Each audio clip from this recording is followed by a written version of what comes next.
just briefly, maybe a few minutes or so. What kind of things did you talk about? Popcorn, some things that you mentioned.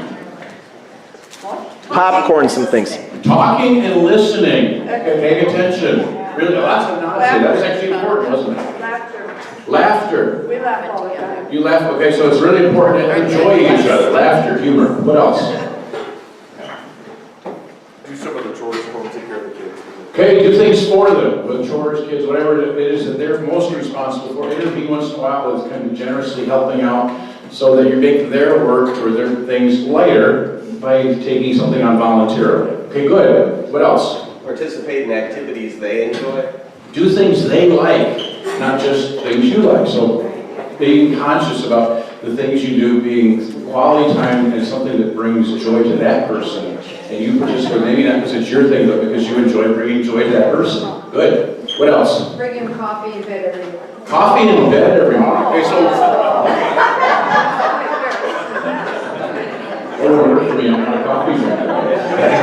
But I get it. Okay, wait on them. Look at these special little things, those little touches that kind of say, this is a little something extra. Coffee in bed or a special thing of food. But do something special. There's this little extra mile kind of thing. It's kind of a nice thing. What else? Tell him you love him. Tell them. Say so. Absolutely. It's very different to know somebody like, how many people who grew up with their parents that never actually said, I love you, but they knew they loved them, but they just never heard it, and the difference it makes to hear it, to say it. So not just take it for granted that they know, but be very intentional about communicating your love. Good, what else? Go ahead. Well, my husband and I, when he was alive, every night we would say, I love you to each other.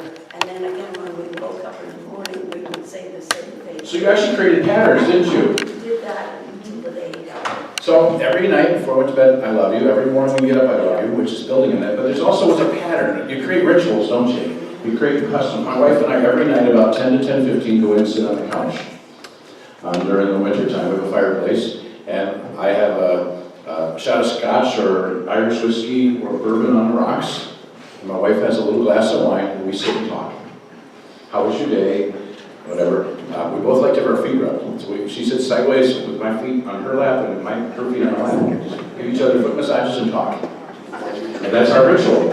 It's an every night thing. It's very intentional time together. These rituals are so important that they're patterns of ritual. Good. We get the idea, don't you? Now that's a vision. That's actually a vision for how do we cultivate a good relationship with somebody important to us.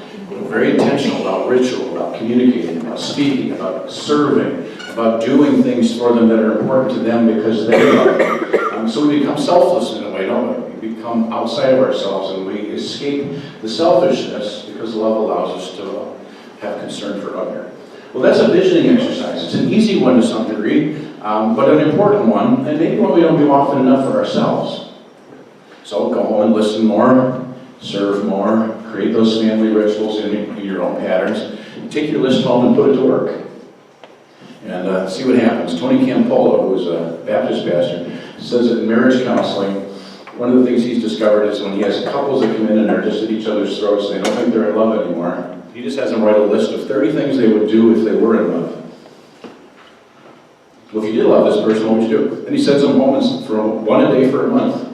He said about 95% of the time they come back and they're in love again. Because love is a practice, it's a behavior, it's an activity, it's not just an emotional thing. It includes emotion, but it's so much more, and most of it is cultivated by intentionality.